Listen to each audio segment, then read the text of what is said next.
আওয়ামী লীগের 6 জন শীর্ষ নেতা, পত্রিকায় পড়লাম, ইন্ডিয়ান পত্রিকায়, দুটো পত্রিকা আমি পড়েছি, সেখানে দেখলাম 6 জন শীর্ষ নেতা। 6 জন আর 60 জন সেটা আসলে বিষয়, আমি সেগুলাকে মনে করি না। কিন্তু আওয়ামী লীগের যদি বলেন, আপনার আগের একটা টক শোতে বলেছিলাম যে আপনি ক্রাইসিস দল, ব্যক্তি, সংগঠনের মানে জীবদ্দশায় আসতে পারে, হ্যাঁ, কিন্তু আপনি সেই ক্রাইসিসটাকে ম্যানেজমেন্ট কেউ করছেন, অর্থাৎ আপনি স্ট্র্যাটেজিক কমিউনিকেশন আপনার কতটা স্ট্রং সেটার উপর নির্ভর করবে এই ধরনের। এই ক্রাইসিসটা আওয়ামী লীগ আদৌ এর আগে পড়েছে কিনা 75-এর পরে তো আর কখনো পড়েনি, তাই না? সো ফলে তাদের ঠিক কয়জন সিনিয়র নেতার কাছে ওই ইতিহাসটা জানা আছে যে ওই সময়ে 81 পর্যন্ত কিভাবে তারা স্ট্রাগল করেছে। সেইখানে ধরেন মালেকের নেতৃত্বে দুইটা গ্রুপ, তিনটা ভাগ হয়ে আওয়ামী লীগ ইলেকশন করেছে সেদের আমলে, সেটা এক ধরনের ক্রাইসিস ছিল। 90-এর ইলেকশনের পরে হেরে যাওয়ার, যেটা আওয়ামী লীগ ভাবতে জিতে গেছে আবার হেরে গেছে, সেখান থেকে একটা ক্রাইসিস তৈরি হয়েছিল। এ ধরনের নানান সময় ক্রাইসিস গুলো আছে। তো সেগুলার অভিজ্ঞতা আলোকে এটা কিন্তু একেবারে অনেকটা ভিন্ন। ওইটা ছিল তা তো বটেই, কিন্তু সাইফুল আলম চৌধুরী, নিশ্চয়ই 75-এর প্রেক্ষাপট এখনকার প্রেক্ষাপট ভিন্ন, তবে অনেকেই বলেন যে এইবারের প্রেক্ষাপটটা বেশি কঠিন। আমি যতটুকু ইতিহাস পড়েছি, শুনেছি, তাতে করে আমার কাছে মনে হয় 75-এর প্রেক্ষাপটটা আরো বেশি কঠিন এবং জটিল ছিল। সেই আলোচনা আমরা অন্য আরেকদিন করব। কিন্তু দেখুন, এখানে আনিসুর রহমান একটি প্রশ্ন রেখেছেন যেটি অনেকেই জানতে চাচ্ছে, অনেকেরই ধারণা এই আগস্ট মাসে কিছু একটা হবে। এখানে সরাসরি আনিসুর রহমান প্রশ্ন করেছেন যে এই আগস্ট মাসে গণেশ উল্টে যাওয়ার সম্ভাবনা কতটুকু? আসলে কি, যেটা হচ্ছে, আপনি যখন দেশ অস্থিরতা থাকে, মানুষের মধ্যে যখন আপনার এক ধরনের স্বাভাবিক জীবনযাত্রা ব্যাহত হয়, তখন মানুষের থেকে মুক্তি চায়। মুক্তি চাওয়ার পরে দেখবেন যে এটা নতুন কিছু না। আপনি পৃথিবীর ইতিহাসে আছে মানুষ জাদুবিদ্যায় কেন আসলে গিয়েছিল, জাদুবিদ্যার কাছে কেন যায়, তখন মানুষ আসলে এইটা দুর্দশা থেকে রিলিফ চায়। এটা তো এখন পুরো জাতিরই মোটামুটি দুর্দশা। যে এক্সপেকটেশনটা আমাদের মধ্যে ছিল আফটার অগাস্ট, সেইটা তো এই গত 1 বছরে ভয়ঙ্কর রকমের সেই এক্সপেকটেশনের অধঃপতন ঘটেছে। সেখানে আপনি আইন শৃঙ্খলা বলেন, অর্থনৈতিক সিচুয়েশন বলেন, আপনি দেখেন ডক্টর ইউনূস উনি 8ই আগস্ট যখন বিমানবন্দরে ফেরেন, বিমানবন্দরে নেমে দেশে ফেরার পরে বিমানবন্দরে নেমে উনি একটা বক্তব্য দিয়েছিলেন। সেই সময় তিনি বলেছিলেন যে অপরাধ করেছে তাদের শাস্তি হবে, কিন্তু আমাদের সবাইকে নিয়ে, আপনি বক্তব্যের মাঝখানে শুনলে দেখতে পাবেন, অনলাইনে পাওয়া যায়, বলেছেন যে আমাদের সবাইকে নিয়ে কাজ করতে হবে। এইরকম একই রকম কথা বলেছিলেন, কিন্তু এবং একই রকম কথা বলেছিলেন, একই রকম কাজ করেছিলেন। সেটা হচ্ছে নেলসন ম্যান্ডেলা। আফ্রিকান ভাষায় একটা উবুন্টু বলে একটা শব্দ আছে। উবুন্টু হচ্ছে মানুষের সাথে মানুষের মিলন বা সম্পর্ক। আপনি নেলসন ম্যান্ডেলার মতো নির্যাতিত নেতা সারা ওয়ার্ল্ডে আছে কিনা সন্দিহান। এতদিনের 27 বছরেরও বেশি জীবন কেটেছে জেলখানায়, পুরো জাতি নিগৃহীত হয়েছে। তারপরেও কিন্তু ট্রুথ এন্ড আপনার রিকনসিলিয়েশনে এসে উনি বলেছেন না, সবাইকে নিয়েই আফ্রিকান জাতি হবে।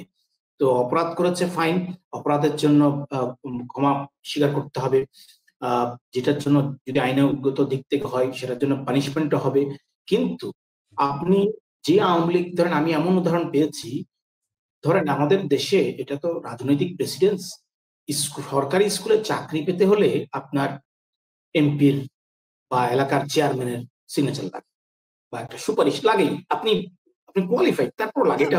সাইফুল আলম চৌধুরী, আমরা একটু প্রসঙ্গের মধ্যে থাকি। দেখুন, এই যে এখানে আরেকজন একটা মন্তব্য করেছেন ইউরোপ থেকে, সম্ভবত বাংলাদেশ ইউরোপ, হ্যাঁ, তারা বলছেন যে ডক্টর ইউনূসের প্রেস সেক্রেটারি, আপনি জানেন শফিকুল আলম, তিনিও বলেছেন যে 5-6 আগস্টের মধ্যে কিছু একটা গুরুত্বপূর্ণ কিছু একটা হবে। কি বলতে চেয়েছেন প্রেস সেক্রেটারি? এখন এটা তো নানান ধরনের ব্যাখ্যা হয়, আসলে কি বোঝাতে চেয়েছেন ওটা ভালো বলতে পারবেন। আমি নানান ধরনের ব্যাখ্যা কেন বলছি, আপনার মনে আছে কিনা একদিন প্রধান উপদেষ্টার সাথে জাতীয় পার্টি, এই যে কাজী জাফরের নেতা বেরিয়ে বললেন যে 4-5 দিনের মধ্যেই 5 দিনের মধ্যেই প্রধান উপদেষ্টা নির্বাচনের দিনক্ষণ ঘোষণা করবেন। প্রথমত এটা বেরিয়ে অসাংবিধানিক, কারণটা হচ্ছে চিফ অ্যাডভাইজার ইলেকশনের দিনক্ষণ ঘোষণা করতে পারেন না, হ্যাঁ, সংবিধান অনুযায়ী। যদি এই সরকার পদে পদে অনেক অসাংবিধানিক বা সংবিধান লঙ্ঘন প্রচুর কাজ করেছেন, এটা হয়তোবা ভবিষ্যতে কি প্রেসিডেন্স তৈরি করবে বা কি ধরনের পরিস্থিতি তৈরি করবে এটা উপরালাই জানে। যেটা দেবপ্রিয় দা একটু ইঙ্গিত দিয়েছেন যে এদের একটা এক্সিট রুট দরকার, বিকজ তারা এমন কিছু কাজ করেছেন যেটা আসলে এক ধরনের রাজনৈতিক সমঝোতামূলক বোঝাপড়া যদি না হয় তাহলে সে অর্থে পরবর্তী সংসদে এগুলো রেটিফাই করা ইয়া করতে। কারণ দেখেন আপনি এই সরকার 106 আর্টিকেল 106 এ আপনি এসছে, ফাইন, ধরে নিলাম 106টা সম্পূর্ণ ইয়া ছিল এবং সাংবিধানিক ছিল এবং ডিউ প্রসেসে করা হয়েছে, যেটা এক ধরনের অনলাইনে গুজব আছে। আমি গুজবটা বিশ্বাস করতে চাই না, আমি বিশ্বাস করি যে হ্যাঁ উইথ ডিউ প্রসেসে হয়েছে। কিন্তু 106 এ যদি আসে, সেটা 111 এর সময় এসেছিল, তারপরে কিন্তু তখন কোর্টে গিয়েছিল যে 90 ডেজ এর মধ্যে, আমি তো সংবিধানের মাধ্যমে আসছি, আমি 90 ডেজ এর মধ্যে ইলেকশন না দিতে পারবো না, তাহলে আমি কি করতে হবে? তখন কোর্ট বলেছিল যে জাতীয় পরিচয় পত্র সহ এই করতে 2 বছর লাগবে, দেন 2 বছরের মধ্যে তুমি ইলেকশন দাও। এই সরকারকে গিয়েছে একবার? যায়নি, এটা যাওয়া উচিত ছিল। কারণ এই সরকারে তখনকার ইলেকশন কমিশনার ছিল ব্রিগেডিয়ার জেনারেল সাকোয়াত স্যার, এই সরকারের একজন উপদেষ্টা সাকোয়াত স্যারের কাছে এই প্রেসিডেন্স আছে।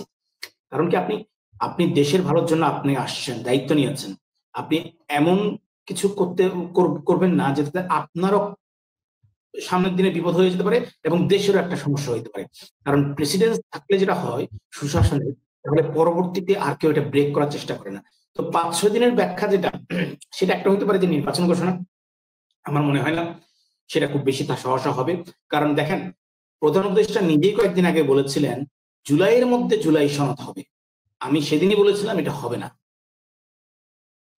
জি, আমি কারণটা হচ্ছে এখন যে তারা জুলাই সনদ চাচ্ছে, এটা কি এখন কি হবে? আজকে তো দেখলাম পুলিশ তাদেরকে শাহবাগ থেকে উঠিয়ে দিয়েছে। একটা তো জুলাই সনদ, একটা হচ্ছে জুলাই ঘোষণাপত্র, দুই জিনিস। জুলাই ঘোষণাপত্র হচ্ছে জুলাই আন্দোলনের যে একটা এক ধরনের কি বলে যে কাগজে কলমে কোনো আন্দোলন আসলে পৈতা দরকার হয় না। এটা আমি আরেকটা টকশোতে একটা আরটিভিতে গিয়েছিলাম, সেখানে বলেছিলাম যে পৈতা দিয়ে কখনো আন্দোলন হয় না, আন্দোলন হবে স্বতঃস্ফূর্ত। সে আন্দোলনের জন্য আসলে কোনো পৈতা দরকার নাই।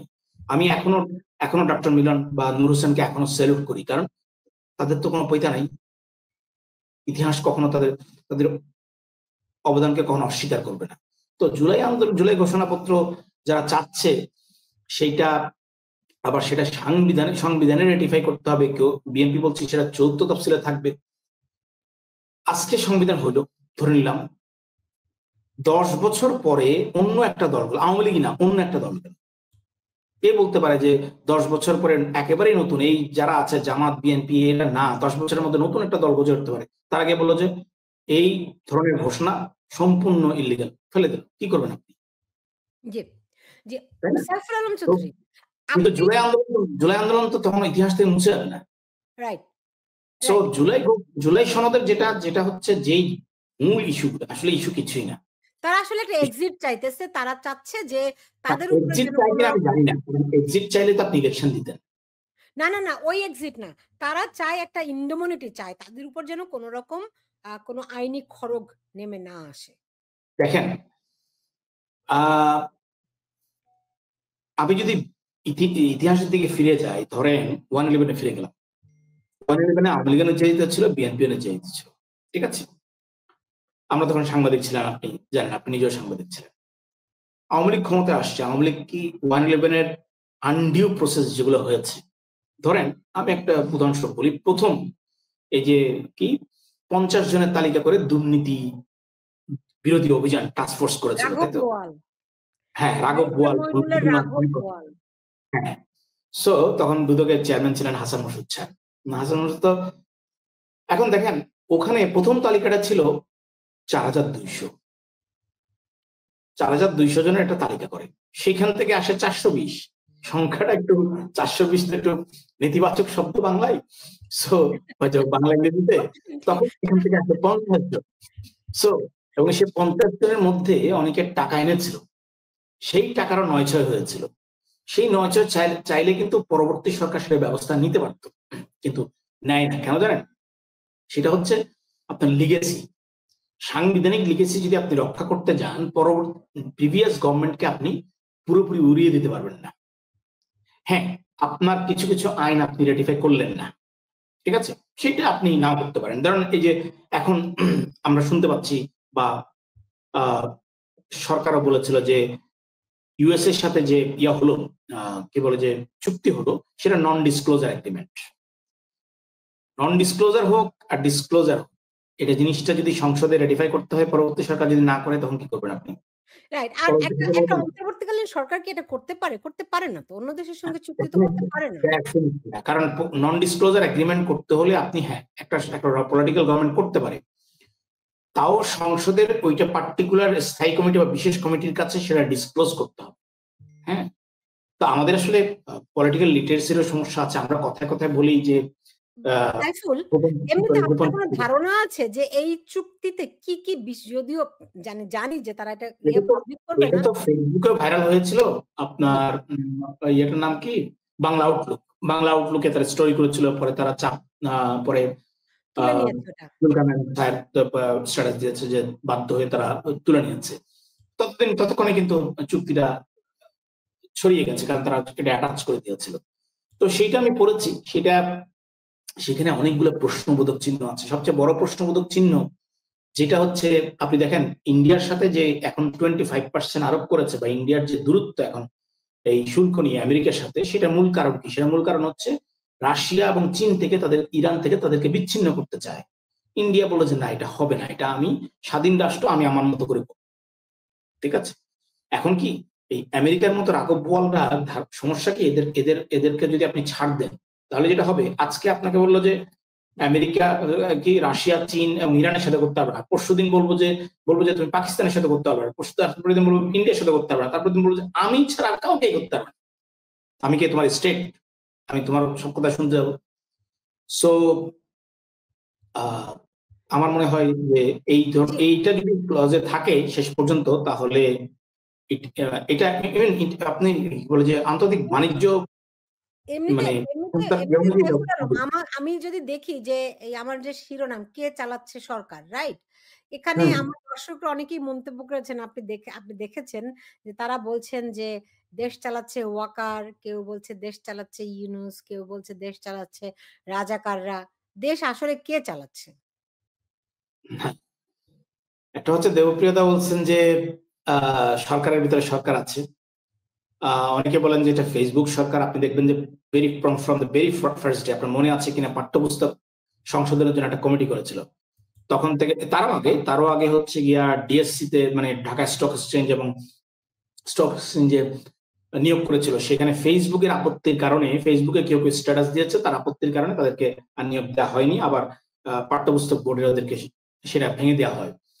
তখন থেকে দেখবেন আপনি ফেসবুকে এক ধরনের ইয়া করে সরগোল তোলে। আপনি দেখেন লাস্ট মাইলস্টোনে টাকা চাইলো জনগণের কাছে, ফেসবুকে যে সমালোচনাটা টাকা সঙ্গে সঙ্গে সরাই ফেলল।